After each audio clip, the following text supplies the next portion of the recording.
This is my Asus Maximus Xcode running a binned 8700K, aka 8086K, hand-picked by Intel, rebadged for their 40th year anniversary. I not a big fanboy by any means, but I played the lottery many a times, just like you folks have, I'm sure, in buying CPUs, only to come up with the generic barn or generic everyday chip. It's nice to get a barn find guarantee, if you will.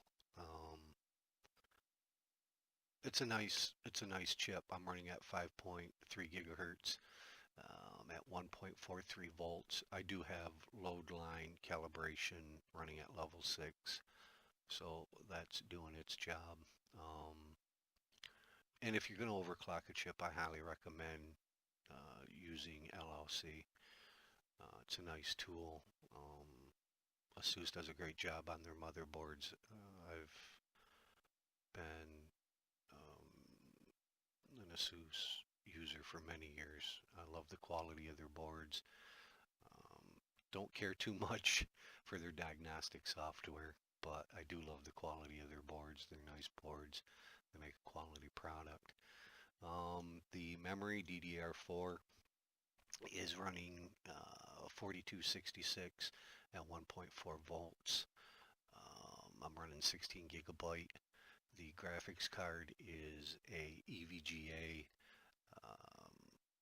1080 Ti SE2 hydro copper, running at 2 gigahertz with the memory and 5.6 gigahertz with the GPU rather, and 5.6 gigahertz with the memory overclocked.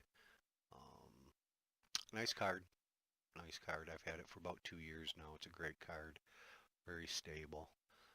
Setting it up, I think I had to, plus 10 on the voltage for the overclock. Runs pretty good.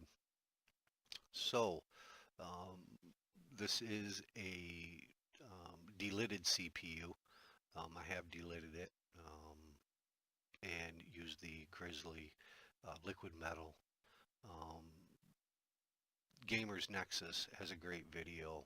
I've watched quite a few videos on delidding, and by far, hands down, these guys do a great job. I follow Gamers Nexus along with Jay-Z and a couple other guys. But this particular one, I went with Gamers Nexus, GNN, and when I delidded it, I did much as they do. I scraped the extra silicone off the subset, or the substrate rather, when I removed the IHS, and well, I said that backwards. I actually scraped the silicone off the IHS and left it on the substrate.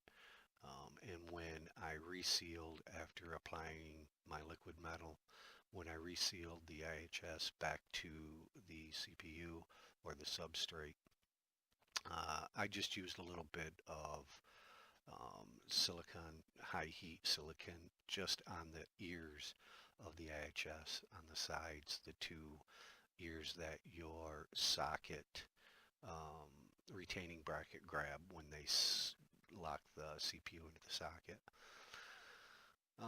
That's all I did.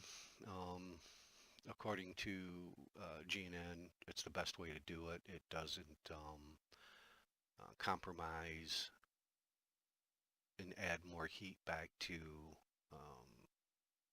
the CPU, which I've done them both ways, and I would have to agree. It's definitely the better way to go.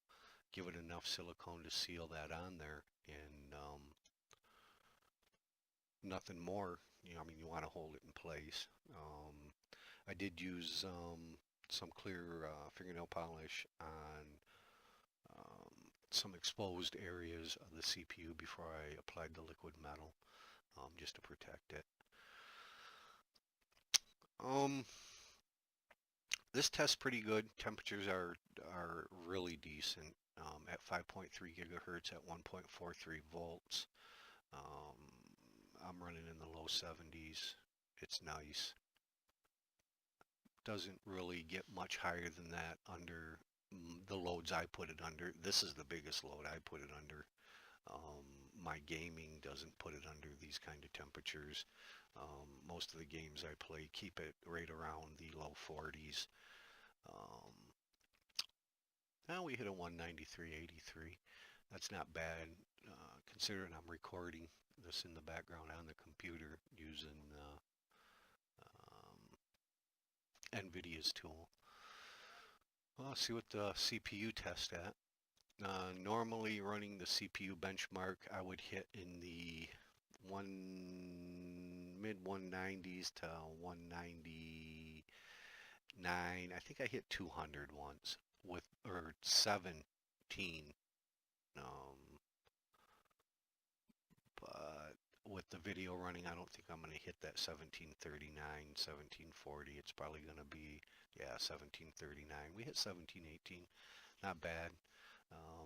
As you can see, I run my computers like I run them every day. I don't remove stuff. I got my virus work, you know. I don't run them sterile to benchmark them. I like to see what they're going to perform at, you know, when I'm using them every day.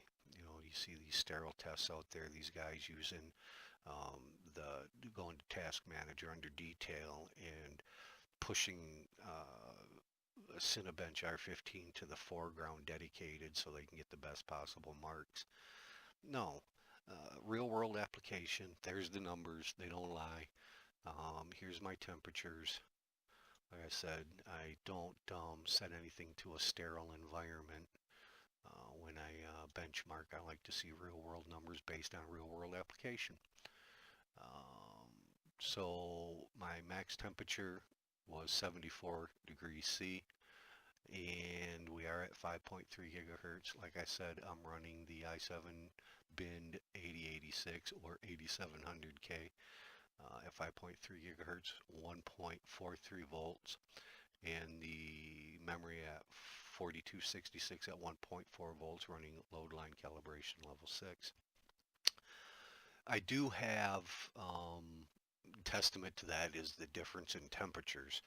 I'm not polluting my GPU temperature with my CPU temperature.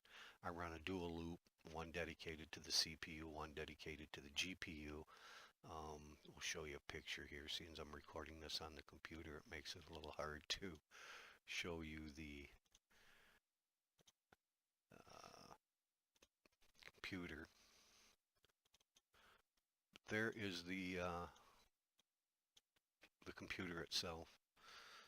Thermaltake tower, kind of a beast. And if you're not into RGB lighting, then you wouldn't like my system. It's full RGB lighting. Corsair light, LL fans, and strips. The memory is the DDR4 RGB by Trident.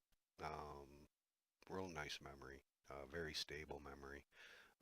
I've ran it as high as 4400 at 1.45 volt step stable, but I noticed my temperatures on the sticks themselves start climbing up into the mid 40s. So nothing I kept. So if I'm not going to keep it that way, I don't even benchmark it. What's the point? I'm not going to run it that way. So I settled it back in at its stock XMP settings, and they seem to run pretty much the same as the case temperature. You know, I've got a fan located here that, and on the back I've got fans on the radiator on this side and the back, and this side has 4 fans dedicated to the radiator. Because I used to run SLI, that's a whole nother story. Long story short, my daughter now has one of my 1080 cards in her computer. She is running an 8700K, by the way. But I gave one of those cards to her, so that's why I have the big radiator, and it's kind of overkill for one card, but 27 to 30 degrees temperature on the video card ain't a bad thing. RGB Trident Z memory, and I do run a blue and white, hence the blue. Mayhem's Aurora and the silver Mayhem's Aurora, which under the lighting really looks white. I didn't like the white. It looked too fake as white. I like the silver. It looks good. It looks white. But that's what we got. There it is. There's the benchmarks, real world applications. Let me know your thoughts. What are you running yours at? What kind of voltage are you running? What's your memory running at? What kind of motherboard you pushing? Do you think my voltage is too high? Um, you know, Let me know your thoughts. Post your comments. I hope you enjoyed the video. That was a real world, non-sterile look at a 8086, aka 8700 bin, CPU at a core clock, all 6 cores, 5.3 gigahertz at 1.43 volts. I have actually pushed it to 5.4 gigahertz, but I need to increase the voltage up to 1.45 to do that, and it pushed it up into the mid to upper 80 temperature range. I don't like running my stuff that hot, so I dialed it back to 53, and it was stable. It just ran hot, and I don't like that. And some people would say, well, 80 degrees C, that ain't hot. Well, I'm not comfortable there. I like to run my stuff in the mid 70s to high 70s max. So anyway, thank you for watching. I hope you enjoyed the video. Post any comments, questions, or concerns below, and have a great day.